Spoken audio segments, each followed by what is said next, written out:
우리 지난 시간부터요. 그러니까 뭐 한 중간에 뭐 야외 예배도 있고 또 우리 지난주 안영백 선교사님 또 말씀도 전해주시고 그래서 한 두세 주 정도 전인 것 같네요. 사무엘 말씀 시작해서 이제 사무엘 말씀 우리 강의 말씀으로 나누는데 사무엘의 말씀은 사무엘의 집안에 대한 이야기로 시작을 하고 있다. 그러니까 어떻게 사무엘이 태어나게 됐는지 그 부분에 대해서 사무엘 말씀을 시작을 하고 있다. 이렇게 말씀을 나눴습니다. 자, 사무엘 아버지의 이름이 누구였죠?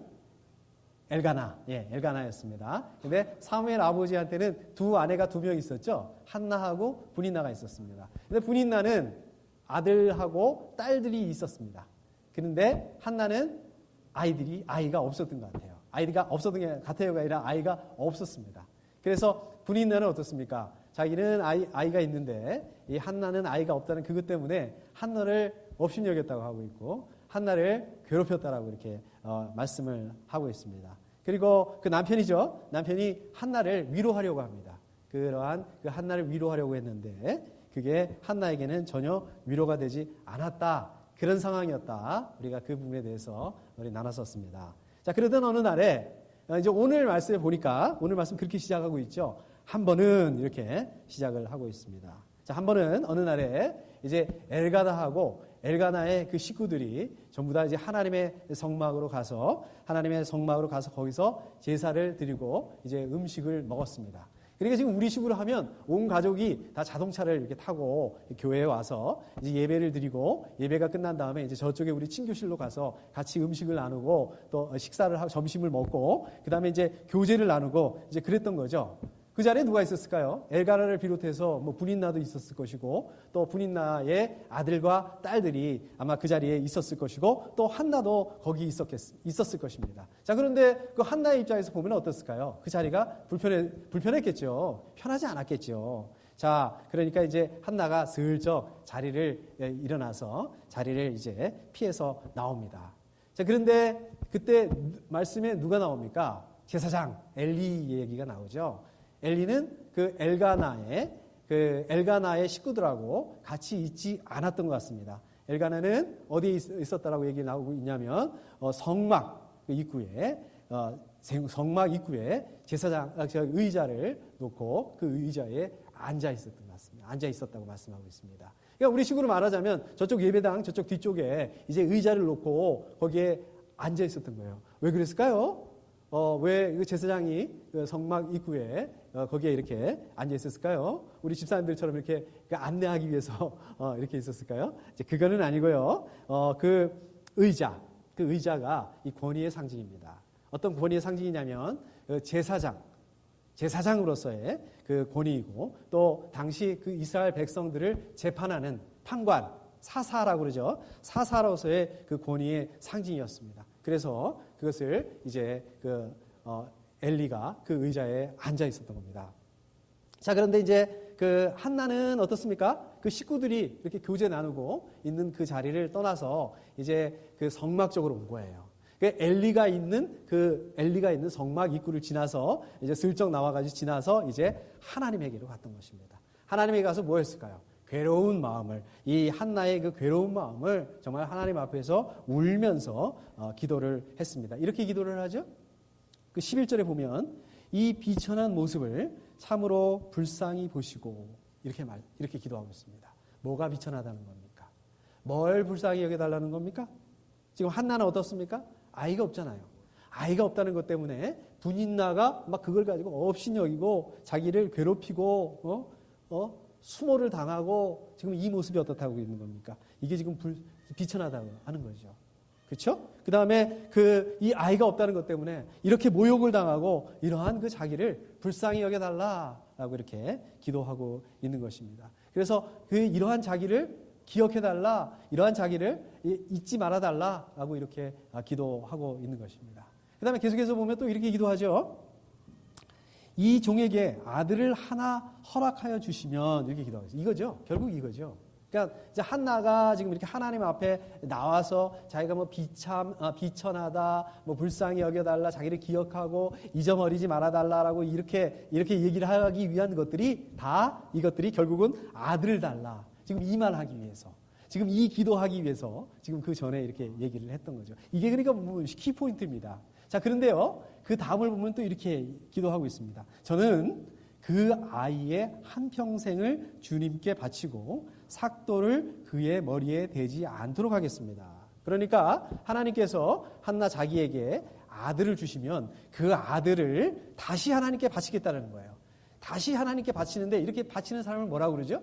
구약에서 나시린이라고 그러죠. 나시린 하면 뭐가 생각이 나요? 누가 생각이 났어요? 삼손, 머리 긴 사람. 그 머리 자르면 안 되잖아요. 그렇죠? 네. 그래서 여기도 보면 삭도를 대지 않겠다. 그 아이의 머리에 삭도를 대지 않겠다. 이렇게 얘기를 합니다. 자, 그런데 이게 다가 아닙니다. 나시린에 대한 얘기가 민수기 6장인가 거기 보면 나오는데요. 나시린들은 이렇게 하면 안 된다. 근데 거기 보면 하면 안 되는 얘기들이 있어요. 예를 들어서 포도주를 마시면 안 된다. 독주를 마시면 안 된다. 이렇게 얘기하고 있고요. 또 시체 근처에 가서는 안 된다. 이렇게 얘기를 해요. 근데 어느 정도냐면요. 예를 들어서 뭐 부모님, 아버지나 어머니가 돌아가셨다든지 형제 자매가 죽었다 하더라도 그 시체 근처에 가게 되면 안 되기 때문에 장례식에도 가면 안 돼요. 가족들의. 뭐 그 정도입니다. 근데요, 이 나시린은 이렇게 그 평생 동안 이렇게 살아야 되는 게 아니라, 그게 아니라 나시린의 기간이 있습니다. 우리 민수기 6장을 잘 보면 기간이 있어요. 어느 기간 동안에 자기에게 그 나시린으로 주어진 기간 동안에만 그렇게 하면 되는 거예요. 근데 오늘 한나는 뭐라고 얘기하고 있냐면, 오늘 말씀에서 뭐라고 하고 있냐면, 하나님께서 아들 하나만 딱 주신다면, 허락해 주신다면 이 아들을 평생 동안 하나님께 드리겠다. 이렇게 지금 말씀하고 있습니다. 지금 이게 무슨 말씀입니까? 무슨 말이에요? 왜 이렇게 기도하고 있는 겁니까? 지금 이거는 한나의 마음 상태, 한나가 얼마나 절박한 상태인지, 한나가 얼마나 간절하게 아들을 원하고 있는지, 이 한나의 절박한, 그러한 답답한 마음 상태를 지금 이 말씀을 통해서 보여주고 있는 것입니다. 자, 한나가 이렇게 절박한 마음으로 이제 하나님에게 기도를 하고 있는 동안에 엘리가 그 한나가 기도하는 모습을 이렇게 잘 이렇게 지켜보고 있었습니다. 글쎄요, 왜 남이 기도하는 거를 이렇게 쳐다보고 있었는지 모르겠어요. 자기는 기도하지 않고 아마 뭐 제사장이니까 사사니까 또 그거를 감독하기 위해서 그랬는지 모르겠습니다. 그런데 한나가 이 기도하는 모습이 아마 당시의 사람들의 그 기도하는 모습하고 조금 달랐던 것 같습니다. 그래서 그 오늘 말씀에도 보면 엘리는 한나의 입술을 지켜보고 있었다. 지금 이러죠? 그러니까 사실은 지금 마음속으로 이렇게 기도를 했기 때문에 목소리로 소리가 나지 않잖아요. 그러니까 지금 입술이 우물우물 이렇게 움직이는 것처럼 이렇게 해서 이렇게 기도했던 것 같습니다. 그러니까 엘리는 그 모양을 보고 저 여자가 지금 술에 취했나 보다.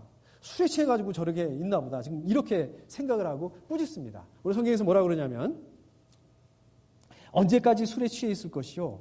포도주를 끊으시오. 제가 이렇게 얘기를 합니다. 그러니까 엘리 제사장은 이러한 그 한나의 겉모습을 봤습니다. 겉모습을 보고 한나가 술에 취했다. 이렇게 오해를 했던 거죠. 이 엘리 제사장은 사실 이 한나하고 어떤 그 한나를 잘 몰랐던 것 같아요.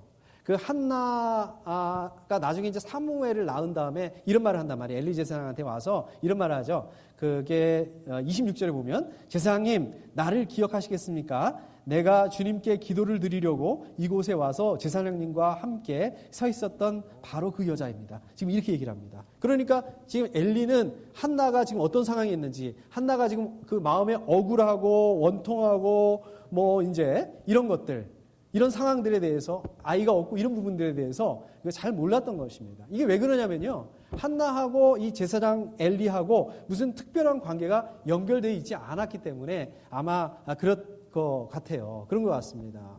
관계가 없었기 때문에 이 한나의 그 찢어지는 마음, 이 원통함, 이 절박한 마음 이런 것들을 이해할 수가 없었던 것 같습니다. 자, 저와 여러분들도 이런 식이잖아요. 우리도 이 겉모습을 보고 사람을 평가하는 경우들이 많습니다. 사람을 우리가 이해하는 경우들이 많습니다. 예를 들자면 이러죠. 저 사람은 얼굴이 왜 이렇게 비호감이야? 저 사람은 키가 왜 이렇게 작어? 이제 이렇게 말하는 경우 있죠. 또 어떤 경우는 나하고 생각이 다를 때, 나하고 다른 거를 얘기할 때, 저 사람은 좀 틀렸다. 이렇게 얘기하는 경우가 많죠. 근데 이게 왜 그런지 아세요?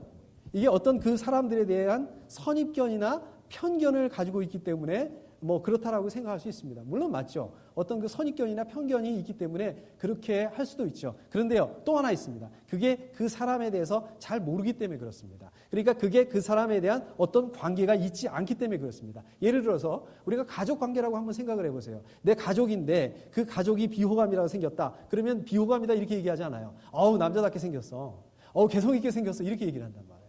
우리 아들은 개성 있게 생겼어. 이렇게 얘기하지. 우리 아들은 얼굴이 비호감이야. 이렇게 얘기하지 않는단 말입니다. 예를 들어서 우리 가족 중에 키가 작다. 그러면 야 정말 귀엽고 아담하다 이렇게 얘기하지. 우리 아들은 난쟁이야. 이렇게 얘기하지 않는단 말입니다. 이게 문제가 되지 않아요.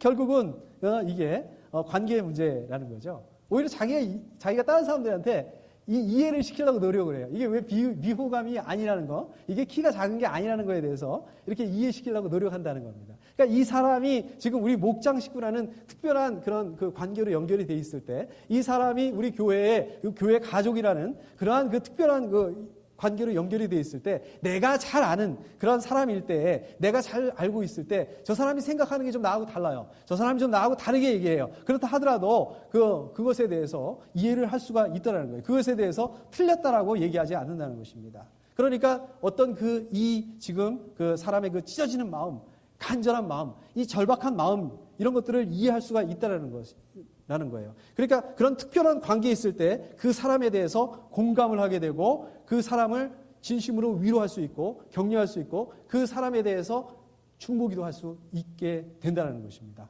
그겁니다. 그러니까 우리가 무슨 목사라는 타이틀, 그러니까 내가 목자라는 그런 직분 때문에, 내가 집사이기 때문에 자동적으로 그 다른 사람들에 대해서 그런 그 궁일한 마음을 가지고 기도할 수 있는, 그 사람을 이해할 수 있는 그런 부분들이 아니었다는 것입니다. 오늘 말씀에도 보면 엘리는 권위자였습니다. 엘리는 제사장이었습니다. 사사였습니다. 그러나 그 한나가 뭐를 간구하고 있는지, 한나의 지금 마음이 어떤지 이 부분에 대해서 알 수가 없었고 이해할 수가 없었다는 거예요. 한나가 이제 자기가 술에 취한 게 아니다 이렇게 얘기를 하죠. 그리고 포도주를 먹었거나 독주를 먹었거나 이제 그런 게 아니고 자기는 슬픈 마음을 가눌 수가 없어서 그것 때문에 이제 그 마음을 가지고 하나님께 기도하는 거다라고 이렇게 얘기를 합니다. 오늘 말씀에 보니까 너무나도 원통하고 괴로워서 이처럼 기도를 드리고 있습니다. 자, 이렇게 얘기를 합니다. 그러니까 이제 이 얘기를 듣고 엘리가 상황 판단을 해요. 아, 내가 잘못 알았구나. 내가 오해를 했구나. 자, 그래서 이제 이렇게 축복을 하죠. 자, 뭐라 그럽니까? 그렇다면 평안한 마음으로 돌아가시오. 이스라엘의 하나님이 그대가 간구한 것을 이루어 주실 것이요. 엘리가 지금 이렇게 말을 하고 있습니다. 무슨 말입니까? 자, 걱정하지 말고 집으로 돌아가시오. 한나, 당신이 기도한 거, 이 간절하게 기도한 거, 그렇게 절박하게 기도한 그 사연, 당신이 그럴 수밖에 없었던 거 나는 몰랐지만, 엘리 나는 몰랐지만 하나님께서는 다 하실 것이다. 왜? 하나님은 천지를 창조하신 분이고 그것을 주관하시는 능력의 하나님이기 때문에 하나님께서는 벌써 다 하신다. 하나님께서 응답해 주실 것이다. 그러니까 걱정하지 말고 평안하게 집으로 돌아가라. 이렇게 말을 하고 있습니다. 엘리가 한나에게. 여러분 어떻습니까? 엘리의 이 대답이 어때요? 이 엘리의 대답이 맞는 말인가요? 틀린 말인가요? 어떻습니까? 맞는 말이죠. 당연히 맞는 말이죠. 정확하게 정답입니다. 아주 정답입니다. 근데 여러분들 그 엘리에 대해서 어떻게 아시고 계세요? 엘리가 어떤 사람이라고 아시고 계세요? 뭐 제가 여기서 신학적인 엘리에 대한 그 신학적으로 엘리는 이러한 사람이다, 뭐 저러한 사람이다, 지금 이거를 얘기하는 게 아니라 그냥 단순하게 엘리가 올바른 사람이라고 성경을 얘기하고 있습니까? 아니면 올바르지 않은 사람이라고 얘기하고 있습니까? 성경에서 뭐라고 얘기하고 있습니까? 예, 올바르지 않은 사람이라고 얘기를 하고 있죠. 2장 12절에 보면 그 아들이 둘이 있었는데 그 두 아들이 아주 망나니예요. 행실이 무지 나빴다. 하나님을 무시하는 그 아들들이었다. 이 아들들의 이름이 뭡니까? 홈니와 비느하스. 그죠? 그런데 이 죄를 짓는 이 아들을 꾸짖지 않았다. 타이르지 책망하지 않았다. 엘리에 대해서 그렇게 평가를 하고 있어요. 또 3장 2절에 보게 되면 그는 이미 눈이 어두워져서 잘 볼 수가 없었다 이러거든요. 지금 이거를 우리가 문자 그대로 보게 되면 엘리가 연세가 많으셔서 나이가 많아서 눈이 침침해져서 잘 못 봤다 이런 뜻으로도 우리가 볼 수 있겠지만 또 다른 뜻으로 해석을 해보면 어떻습니까? 엘리의 영적인 부분에 대해서 얘기를 하고 있는 겁니다. 말씀하고 있는 겁니다. 영적으로 어두워졌다. 영적으로 둔감해졌다. 영적으로 예리하지 못했다. 예민하지 못했다. 지금 이런 뜻도 같이 가지고 있는 겁니다. 엘리에 대한 평가가 이런 겁니다. 엘리의 영적인 상태가 지금 이 지경이었다. 이렇게 평가하고 있는 것입니다. 아니, 영적으로 이런 사람이 어떻게 하나님을 일을 할 수 있다는 거예요. 제사장으로 사사로서 어떻게 이렇게 일을 할 수 있냐는 것입니다. 아니, 영적으로 이런 사람이 자기가 뭐 판단을 하고 자기가 뭐 말을 하면 얼마나 바른 말을 할 수 있겠어요? 얼마나 선한 말을 할 수 있겠어요? 이 사람한테서 무슨 선한 거를 기대할 수 있겠습니까? 그런데 보세요. 근데 보시면 뭐라고 얘기해요? 맞는 말을 하고 있어요. 정답을 얘기하고 있어요. 그것도 아주 정확하게. 에이, 사람이 무슨 뭐 잘못 산다고 해서 바르게 못 산다고 해서 말은 똑바로 할 수 있는 거 아닐까요? 그렇죠. 맞습니다. 사람이요. 자기가 영적으로는 이 지경이고 자기 앞가림을 못하는 그 상황 가운데서도 막 그렇게 산다고 한다 하더라도 정작 다른 사람들한테는 정답을 얘기해 줄 수 있다는 거예요. 근데 이게 문제라는 것입니다. 예를 들자면 이겁니다. 저와 여러분들도 얼마든지 그렇게 할 수 있어요. 사는 거는 그냥 앞가림도 못하고 막 행실도 나쁘고 하나님을 두려워하지도 않아요. 아니, 그러니까 진짜로 두려워하지 않는다는 게 아니라 예를 들자면, 아니, 그렇지 않습니까? 우리가 대놓고 뭐 크게 하나님을 두려워하지 않고 우리가 나쁜 짓을 하고 그러지는 않아요. 근데 어떻습니까? 아무도 모르게 속으로 들키지 않고 이렇게 할 수 있거든요. 그러니까 엘리는 지금 영적으로 이게 보면 말이 아니었다. 우리 성경 말씀에 보면 엘리는 영적으로 지금 말이 안 되는 그러한 그 말도 안 되는 그런 상태였는데도 어떻습니까? 남에게는 바른 말을, 남에게는 바른 말을 바르게 가르칠 수 있었다는 것입니다. 그런데 이게 엘리만 이럴 수 있다는 게 아니라 저와 여러분들도 얼마든지 이럴 수 있다는 거예요. 자, 한번 보실까요? 이스라엘의 하나님이 그대가 간구한 것을 이루어 주실 것이요. 자, 엘리가 이 말을 잘 알았는데 어떻습니까? 정확하게 알기는 알았지만 막상 자기에게는 이거를 적용하지 않는다는 거예요. 이거를 가지고 엘리는 기도하지 않았다는 것입니다. 자, 그러면 이게 왜 문제인 줄 아세요? 왜 이게 문제인 줄 아세요? 2장 25절에 보면 아버지가 이렇게 꾸짖어도 그들은 아버지의 말을 듣지 않았다. 이겁니다. 엘리의 두 아들들이 아버지가 책망하지 않은 게 아니에요. 책망을 했음에도 불구하고 얘기를 안 들었다는 얘기예요. 보세요. 아버지의 그 능력이, 아버지의 그 영적 권위가 없어요. 여기서 보게 되면. 이게 왜 그러냐면요. 우리가 문제가 있게 되면 먼저 누가 압니까? 하나님이 아세요. 그리고 누가 압니까? 본인이 알아요. 그리고 주변 사람들이 알게 된다는 거예요. 그래서 아무리 정답을 얘기를 한다 하더라도 그게 파워가 없는 거예요. 그게 권위가 없는 거예요. 그러니까 아무도 듣지 않았어요. 엘리는 어떻습니까? 당시에 그 제사장이었고 사사였지만은 여러분들이 아무리 목사이고 여러분들이 아무리 집사이고 이러한 그 타이틀이 영적인 그 권위, 파워를 주지 않는다는 것입니다. 이게 무섭다는 것입니다. 보세요. 3장 19절에 보면 사무엘이 자랄 때에 주님께서 그와 함께 계셔서 사무엘이 한 말이 하나도 어긋나지 않고 다 이루어지게 하셨다. 사무엘이 아직 어립니다. 사무엘이 타이틀이 없어요. 사무엘에게는 권위가 없어요. 그런데요, 하나님께서 함께 하시니까 그 말에 능력이 있었다는 거죠. 어린 사무엘이 하는 말이 능력이 있었다는 거예요. 자, 그 다음에 또 보니까 20절에 보니까 온 이스라엘은 사무엘이 주님께서 세우신 예언자임을 알게 되었다.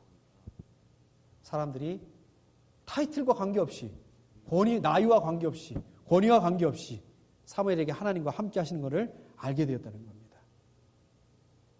여러분들도 마찬가지입니다. 여러분들이 그 말씀을 보고 여러분들 기도하고 하나님 말씀대로 살라고 감당하는 그러한 것들, 이런 것들은 타이틀이 중요하다는 게 아니에요. 무슨 신학교를 나와서 신학을 공부하고 이런 게 중요한 게 아니라는 것입니다. 여러분들의 그 말과 삶, 이 가운데 여러분들이 기도하고 말씀 보고 말씀대로 살라고 할 때 그때 하나님의 능력이 실린다는 거예요. 하나님께서 함께 하신다는 것입니다. 여러분들 그 삶 안에 하나님의 파워가 함께 한다는 거예요. 여러분들이 얘기하지 않는다 하더라도 이거를 인정해 준다는 거예요. 자, 그런가 하면은 오늘 말씀의 한나를 한번 보시도록 하겠습니다. 자, 한나. 이 당시에 그 한나에게 있어서 가장 큰 문제는 뭡니까? 가장 큰 문제는 아이가 없다는 거죠. 결국 이것 때문에 분인나가 그렇게 한나를 못살게 굴고 업신여기고 괴롭히고 그렇지 않습니까? 근데 잘 보세요. 1장 5절 보면 이렇게 말씀합니다. 주님께서 한나의 태를 닫아 놓으셨지만 1장 6절에 보면 한 번 더 나옵니다. 주님께서 한나의 태를 닫아 놓으셨으므로 이렇습니다. 그러니까 한나가 아이가 없다는 이 문제는 어디에 있었느냐? 하나님께 있었다. 하나님께서 한나에게 아이를 주지 않으셨기 때문에 이 문제가 시작이 됐다. 그러니까 한나의 이 모든 불행의 문제의 근원은 다 하나님에게 있었다. 하나님 탓이다. 지금 이렇게 볼 수 있는 그런 부분입니다. 그리고 그러잖아요. 사실 아이가 생기고 안 생기고 이게 사람의 능력으로 되는 거겠습니까? 이게 아니잖아요. 사람의 능력으로 될 수 있는 이 부분들이 아니지 않습니까? 이거를 굳이 하나님께서 태를 닫아 놓으셨으므로 이렇게 얘기하지 않는다 하더라도, 이런 말씀이 아니다 하더라도 이 한나도 어떻겠습니까? 지금 이 불행이, 내가 지금 이 불행한데, 내가 지금 애가 없는데 이게 하나님으로부터 온 거다. 이걸 당연히 알고 있었겠죠. 그런데 어떻습니까? 그러나 한나는 하나님을 원망하지 않습니다. 하나님을 원망한 게 아니라 하나님에게 이 문제를 가져갔다는 거예요. 하나님에게 간구했다는 거예요. 왜 그랬을까요? 한나는 왜 그랬을까요? 하나님을 신뢰했기 때문에. 자, 한나는 사실 이 문제를 가지고요, 남편한테 하소연할 수도 있었겠어요. 저 불있나? 좀 어떻게 좀 해주세요. 너무 나를 괴롭혀요. 너무 나를 무시해요. 이렇게 하소연할 수도 있었겠고요. 아니면 따질 수도 있었을 거예요. 아니면 그 불있나에게 싸울 수도 있었을 거예요. 따지고 싸우고 그랬을 수도 있을 것입니다. 그런데 한나는 그렇게 하지 않습니다. 한나는 이 문제를 가지고 하나님께 갔습니다. 하나님에게 간구했던 것입니다. 그런데 사실 이게 잘 안 돼요. 우리도 그러지 않습니까? 우리도 어떤 문제가 있으면, 어떤 그 사람과의 문제가 생기면 어떻습니까? 하나님에게 가져가기보다는 그걸 사람한테 가요. 가서 싸우고 따지고, 너 그럴 수 있는 거야? 이거 하나님에게 가지고 못 갑니다. 그래서 여러분들께서도 오늘 마찬가지로 이 원리를 적용할 수 있기를 축복합니다. 여러분들 지금 문제 많이 가지고 계시잖아요. 어려움들이 있으시잖아요. 이걸 가서 우리 사람들에게 가서 싸우고 따지고 그걸 바로잡으려고 그러는 것이 아니라 그럴 필요가 없습니다. 우리 보면 우리 힘들 때 우리를 도와줄 것 같은 사람들이 있어요. 그 사람들 도와줄 것 같은 사람들한테 의지하고 또 우리가 매달리고 그러지 않습니까? 근데 그게 안 돼. 또 그러면 그 사람 때문에 그것 때문에 또 실망하고 힘들어지고 절망하고 그렇게 되지 않습니까? 사람을 의지하면 안 됩니다. 물론 우리가 사람을 배제하고 우리가 아무것도 안 하고 기도만 하고 그런 뜻은 아닙니다. 그러나 이 문제를 해결할 수 있는 분이, 이 문제의 답이 하나님께 있다는 것을 우리가 인정해야 됩니다. 이걸 인정하고 하나님을 신뢰하고 여러분들 그 문제를 가지고 하나님 앞에 나아갈 수 있어야 된다는 것입니다. 여러분들의 문제를 가지고 하나님 앞에 나가서 기도해야 된다는 것입니다. 멀리 두지 마시고요. 당장 이번 한 주간에 여러분들 그렇게 하실 수 있기를 한번 해보셨으면 좋겠습니다. 자, 우리 계속해서 한나의 기도를 보면요. 한나가 자기 그 마음의 고통을 기도를 통해서 쏟아놓습니다. 오늘 말씀 보면은 그 한나가 기도하는 걸 보고 어떻게 얼마나 이게 마음이 답답하고 얼마나 힘들었으면 이게 그냥 엘리가 술이 취한 줄 알고 그렇게 하잖아요. 너무 고통이 심하니까, 너무 속이 상하니까 이게 마치 신음하는 것처럼 그렇게 기도하잖아요. 그래서 한나가 그럽니다. 너무나도 원통하고 괴로워서 이처럼 기도를 드리고 있습니다. 얼마나 답답했으면 이렇게 말씀하고 이렇게 얘기를 하고 있겠습니까? 그러니까 여러분들도요, 이 기도를 통해서 하나님께 마음을 쏟아놔야 된다는 거예요. 근데 이게 우리가 기도하면 어떻습니까? 기도하면 너무 나이스하게 생각을 해요. 기도하면 어떤 주일 예배 대표 기도하는 거 생각해요. 오늘 윤 목사님 대표 기도했잖아요. 너무 잘했잖아요. 이런 것처럼 이렇게만 생각을 해요. 그렇게 포멀하게 공식적으로 하나님 앞에 나가서 우리가 기도하는 건데 그렇게 해야 된다고 생각을 해요. 에이, 그런 걸 가지고 기도를 해요. 하나님한테. 나는 기도는 그런 식으로는 못해요. 좀 공식적으로 좀 기도를 멋있게 해야지. 그런단 말입니다. 그러나 우리가 그 기도를 가지고 막상 쏟아놓지 못한다는 거예요. 근데 그렇게 해야 된다는 거예요. 근데 어떻습니까? 우리가 하나님한테는 기도를 못 쏟아놔요. 우리의 마음을 못 쏟아놓는데 이거를 친구한테는 잘해요. 친구한테는 전부 쏟아놓을 수 있어요. 그냥 처음부터 끝까지. 남편에 대한 얘기, 우리 부인에 대한 얘기, 이런 것들 문제에 대한 얘기, 이것들 잘 합니다. 우리가 물론 이렇게 이야기를 터놓고 이야기할 수 있는 그 친구가 있다는 건 참 감사할 그런 부분이죠. 그런데 이거를 우리가 하나님에게 가져갈 수 있어야 된다는 것입니다. 이거 알아요. 이거 아는데 이게 좀 잘 막상 하려면 이게 잘 안 됩니다. 이게 왜 그런지 아세요? 결국 자기 자신과의 싸움이기 때문에 그렇다는 것입니다. 그렇기 때문에 우리가 어떻습니까? 겸손하게 하나님을 신뢰하고 우리의 마음들을 하나님 앞에 내려놓을 수 있어야 된다는 것입니다. 여러분들 그 문제를 하나님께 가서 하나님께 여러분들 그 문제와 마음을 쏟아놓으실 수 있기를 축복합니다. 자, 보세요. 그리고 나서 엘리가 이렇게 얘기를 하죠. 그렇다면 평안한 마음으로 돌아가시오. 이스라엘의 하나님이 그대가 간구한 것을 이루어 주실 것이오. 여기서 보면 하나님께서 한나가 기도한 그 기도를 들으시고 꼭 응답해 주실 것이다. 그거를 믿고 편안하게 집으로 돌아가라. 지금 이거예요. 우리가 뭐 아까도 이거를 나눴지만 이게 정말 참 정답이고 중요한 얘기죠. 그러나 지금 문제 안에 있는 한나의 입장에서 이 말을 가만히 생각해 보시라고요. 이 말을 곱씹어 보면 어떻습니까? 이게 지금 밑도 끝도 없는 말이에요. 뭘 근거로 하나님께서 들어주신다는 거야? 여지까지 하나님께서 응답을 안 해주셨는데 뭐 어떻게 하겠다는 거야? 지금 이렇게 무대책한 그런 말일 수도 있어요. 우리도 그러잖아요. 문제가 생기면 내가 기도해 줄게. 걱정하지 마. 기도해 줄게. 이렇게 얘기를 해요. 그러고서 어떻습니까? 기도합니까? 잊어버려요. 저도 그래요. 저도 참 잘 많이 잊어버린 것 같아요. 그래서 어떠냐면 저는 여러분들 그 기도 제목 주시는 것들을 제 그 기도 노트가 있습니다. 거기다 이렇게 적어놓고 기도할 때마다 기도 노트를 좀 보면서 또 이렇게 다시 기억하면서 이렇게 기도를 합니다. 이게 어떻게 보면 지금 엘리가 하는 이 말이 정답이기는 하지만 이 문제 안에 있는 사람의 입장에서 봤을 때는 굉장히 무책임하게 아무 대책 없는 말처럼 이렇게 들릴 수도 있다는 거예요. 자, 18절에 보면 한나는 그 길로 가서 음식을 먹었다. 그리고 다시는 얼굴에 슬픈 기색을 띠지 않았다. 이렇습니다. 굉장히 무책임한 얘기를 들었음에도 불구하고 완전히 바뀝니다.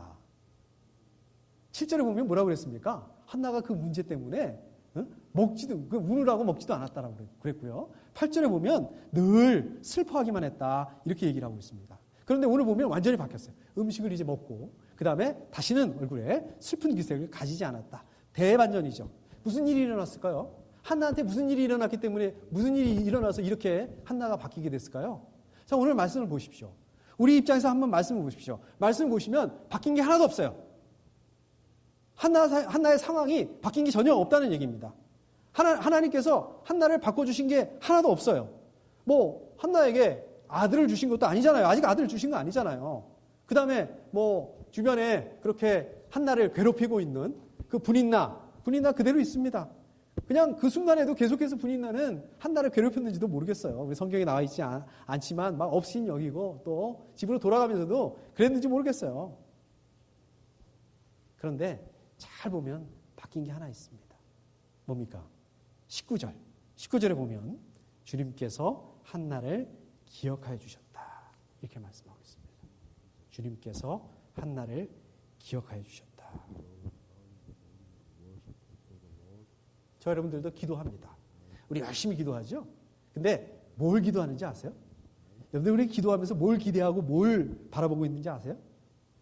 예, 상황을 바라보고 있습니다. 상황을 바꿔달라고 기도하고 있습니다. 저 분인나도 있는 아들 저는 없습니다. 하나님. 저 지금 분인나가 저를 너무 업신여기고 있고 괴롭히고 있어요. 저거 완전히 악의 근원입니다. 저 남편, 저 무능한 남편, 자기가 문제를 일으켜놓고서도 해결도 못해주고 지금 남의 다리 긁는 얘기만 하고 있는 이 남편, 이런 그 상황들, 이걸 바꿔달라고 우리가 그것만 놓고 기도하고 있단 말입니다. 나에게 없는 아들 달라고 하는 기도, 나쁜 분인나, 좀 없애달라고 하는 그 기도, 도움 안 되는 남편, 좀 어떻게 해달라는 기도, 그렇다는 거예요. 그럼 뭡니까? 그럼 우리가 어떻게 해야 되는 겁니까? 어떻게 합니까? 여러분들 주변에 있는 그 상황을 바꾸려고 하는 것이 아니라 여러분들의 시선을 바꿔놓으면 됩니다. 어떤 일이 일어나는지 아세요? 그렇게 되면 어떤 일이 일어나는지 아세요? 주님께서 한나를 기억하여 주셨다. 이렇게 됩니다. 이게 바로 믿음입니다. 여러분 히브리서 11장 말씀 보면 믿음에 대해서 정의하고 있죠. 우리 한번 찾아보실까요? 히브리서 11장 1절 말씀입니다. 히브리서 11장 1절 말씀. 자, 우리 저기 한번 띄워주시죠. 네, 그렇습니다. 우리 다 함께 한번 읽어보도록 하겠습니다. 시작.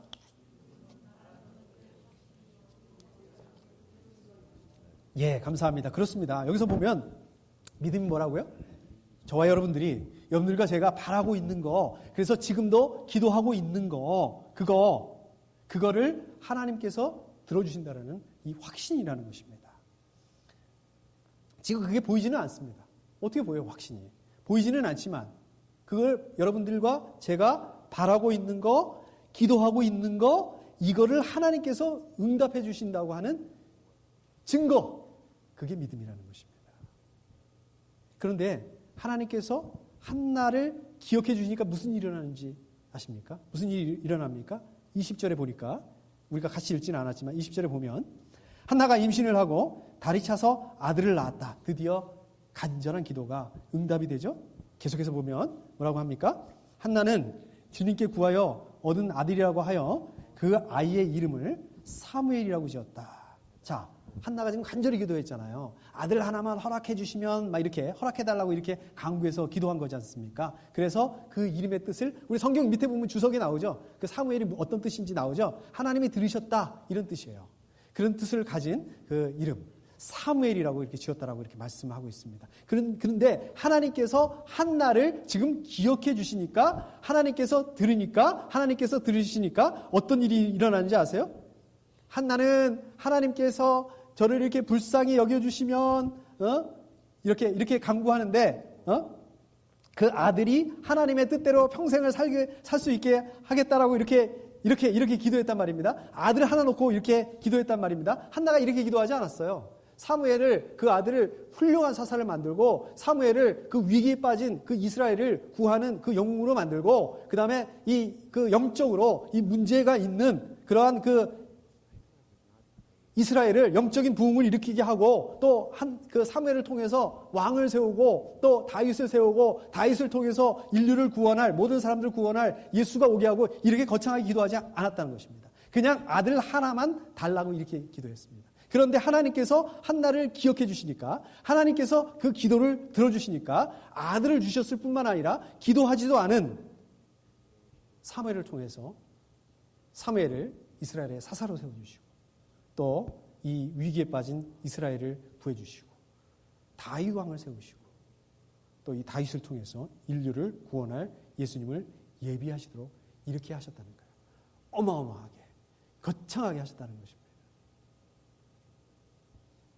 여러분들 중에서도 아직 이 기도하는 게 좀 힘드신 분들이 계시죠?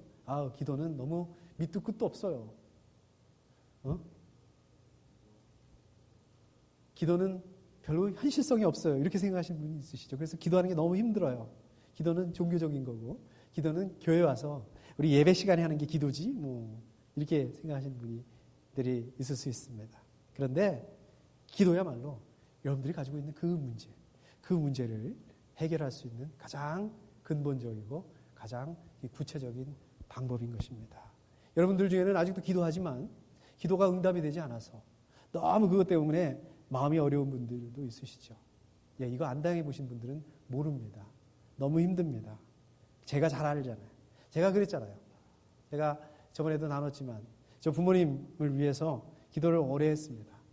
아마 제가 어렸을 때부터 그랬으니까 30년, 40년 이렇게 된 것 같아요. 저 부모님 복음도 전하고 교회 가시자. 하나님 믿으셔야 된다. 또 위에서 기도하고. 저희 부모님 꿈쩍도 안 하시더라고요. 하나님 기도 응답을 그렇게 했는데도 기도 응답 안 해주시더라고요. 제가 오죽했으면 그렇게까지 기도했습니다. 하나님의 그 생명책에서 제 이름을 빼시더라도 우리 부모님을 좀 구원해 주셨으면 좋겠습니다. 하나님 믿게 이렇게 강권해 주셨으면 좋겠습니다. 제가 그렇게 기도한 적도 있습니다. 저희 부모님이 이제 한 달 정도 이제 교회에 참석하시고 계신 것 같아요. 저희 집사람이 그 한국에서 카톡으로 사진을 찍어서 이렇게 보냈더라고요. 야, 이거 기적이다. 그렇게 써놨습니다. 야, 이거 정말 기적이다. 얼마나 단단한 분이셨으면 저희 집사람이 그렇게 써놨습니다.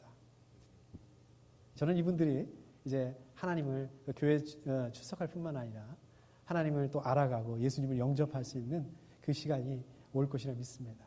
근데 이게 결국은 기도밖에 안 된다는 거예요. 설득을 할 수가 없습니다. 해결을 할 수가 없습니다. 다른 방법이 없습니다. 결국은요, 내 시선을 어디다 두느냐는 것입니다.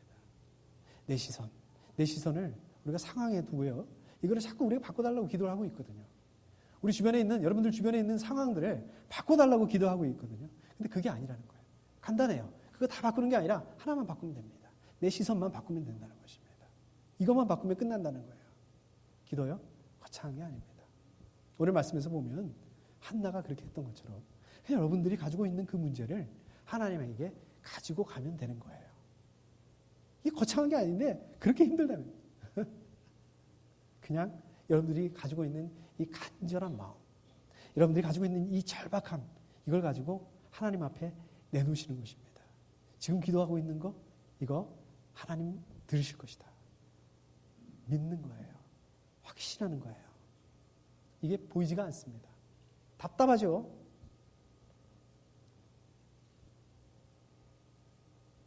그러나 이게 바로 여러분들이 이렇게 기도하는 걸 가지고 이것을 붙들고 기도하는 이 자체가 여러분들 이 하나님을 믿고 있다는, 신뢰하고 있다는 이게 증거가 되는 것입니다. 그리고 하나님께서는요, 여러분들의 이 믿음, 하나님께서는 여러분들의 이 신뢰와 여러분들의 이 기도 위에다가 하나님께서 만들어 가신다는 것입니다. 하나님 어떻게 만들어 가세요? 거창하게 만들어 가십니다. 여러분들은 결국 기도를 요구밖에 안 하지만 하나님은 그 기도 위에다가 어마어마하게 여러분들 상상할 수 없는 그러한 것들을 가지고 만들어 가신다는 거예요. 그런 것들을 해나가신다는 거예요. 하나님 어떤 분이십니까? 여러분들 기도가 필요하세요? 여러분들 믿음이 필요하세요? 필요 없어요. 여러분들 기도하지 않으시더라도 하나님 하시려고 맘만 먹으면 하실 수 있는 분이십니다. 하나님 스스로 하실 수 있는 분이십니다. 그러나 하나님, 우리가 왜 기도해야 되는 그 이유가 있다면 하나님께서는 여러분들의 기도를 찾으시기 때문에 그렇습니다. 하나님께서는 여러분들의 그 상한 마음, 하나님께서는 여러분들의 그 절박하고 여러분들의 그 간절한 마음을 찾으시기 때문에 우리가 기도해야 되는 것입니다. 우리가 기도해야 될 이유가 있다면 바로 이것 때문인 것입니다. 이번 한 주간도 여러분들 그 기도에다가 하나님께서 거창하게 만들어 가실 것입니다. 이러한 하나님을 만나시고 이러한 하나님을 경험하실 수 있기를 축복합니다. 우리 함께 기도하겠습니다.